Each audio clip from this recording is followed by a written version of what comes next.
వచ్చాను. మీరు ఈ రామావతారానికి ఉన్న కార్యం ముగిసింది.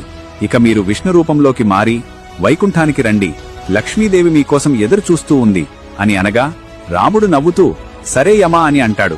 ఆ సమయంలోనే మహాకోపిష్టి అన్న దుర్వాస మహర్షి రాముడితో మాట్లాడ్డానికి అక్కడికి వస్తాడు. కాని లక్ష్మణునికి స్వామి ఇక్కడ రాములవారు ఏకాంతంగా ఉండాలి.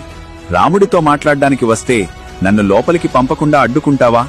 ఇప్పుడు కాని నువ్వు నన్ను లోపలికి పంపకపోతే అయోధ్య మొత్తం కాల్చి బూడిద చేసేస్తాను అని అంటాడు. లక్ష్మణుడికి ఏం చేయాలో అర్థమవక ఇప్పుడు లోపలికి నేను వెళ్తే నాకు మాత్రమే మృత్యుదండన కలుగుతుంది, లేదంటే దుర్వాస మహర్షి మొత్తం అయోధ్యని కాల్చేస్తాడు అని ఆలోచనలో పడి అయోధ్య ప్రజలకు కాపాడడం కోసం తన ప్రాణాన్ని కూడా లెక్క చేయకుండా లోపలికి వచ్చి దుర్వాస మహర్షి వచ్చాడు అని చెప్తాడు. లక్ష్మణుణ్ణి లోపలికి రావడం చూసిన రాముడు బాధతో కృంగిపోతాడు. అయ్యో లక్ష్మణ, ఎంత పని చేశావు నీవు? నీకు తెలియదా లోపలికి వస్తే ఏం జరుగుతుందో అని? ఇప్పుడు నేను నిన్ను చంపాలి అని బాధపడతాడు. రాముడికి ఏం చేయాలో తెలియక తన గురువైన వశిష్ఠముని అడుగుతాడు. రామా, నీవు లక్ష్మణుని చంపనక్కర్లేదు. ఇప్పుడు నీవు నీ పక్కన ఉండే లక్ష్మణుడు నీకు దూరంగా ఉంటే అది అతనికి మరణంతో సమానం కాబట్టి లక్ష్మణుని రాజబహిష్కరణ చెయ్యి చాలు అని చెబుతాడు. ఇది లక్ష్మణుడు విని నీకు దూరంగా ఉండడం కంటే చనిపోవడమే మేలు కదా అన్నా అని సరియు నదిలో జలసమాధి అయిపోతాడు. ఇది చూసిన అతని భార్య ఉర్మిళాదేవి కూడా జలసమాధి అయిపోతుంది. ఈ రెండు మరణాలను చూసి రాముడు బాధతో కృంగిపోతూ నేను కూడా జలసమాధి అయిపోవాలి అని సరియు నది తీరం దగ్గర నిలబడి ఉంటాడు.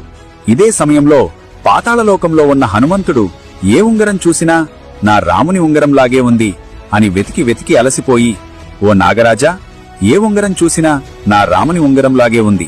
అసలు ఈ ఉంగరాలని అప్పుడు నాగరాజు ఇలా వివరిస్తాడు. రూపమైన రాముడు జన్మిస్తాడు. ఎప్పుడైతే రాముడు ఒక బంగారు ఉంగరం పాతాళలోకంలో పడుతుందో దాన్ని వెతుక్కుంటూ ఒక వానరం వస్తుంది. అప్పుడు భూమిపైన రాముడు అస్తమిస్తాడు. దాంతో త్రేతాయుగం అంతమవుతుంది.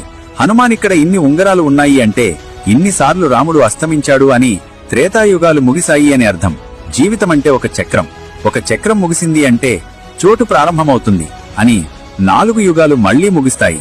మళ్లీ త్రేతాయుగం మొదలవుతుంది. రాముడు మళ్లీ పుడతాడు. నీవు కూడా మళ్లీ పుడతావు. ఇద్దరూ కలిసి మళ్లీ రావణుణ్ణి హతమారుస్తారు అని వాసుకి అంటాడు. హనుమంతుడు ఆశ్చర్యపోతాడు. అంతలోపు అయ్యో, నా రాముడు ఇప్పుడు తనువు చాలించాడా అని చేతికి దొరికిన ఉంగరాన్ని తీసుకుని వెంటనే అయోధ్యకి చేరుకుంటాడు. అయోధ్య మొత్తం వెతికినా ఎక్కడా రాముడు కనిపించడు. గాలిలో ఎగురుతూ ఎగురుతూ ఉండగా సరియు నదిలో రాముడు జలసమాధి అయిపోతూ కనబడతాడు. వెంటనే వేగంతో కిందికి వచ్చేలోపు రాముడు హనుమాన్ని చూస్తూ నదిలోకి వెళ్లిపోతాడు. ఇదంతా చూసి హనుమాన్ బాధతో గట్టిగట్టిగా రామప్రభు అని ఏడుస్తాడు. అయ్యో, ఇదంతా నా తప్పే. నేను బుద్ధిలేనివాడిని. ఒక నిమిషంలో వస్తాను.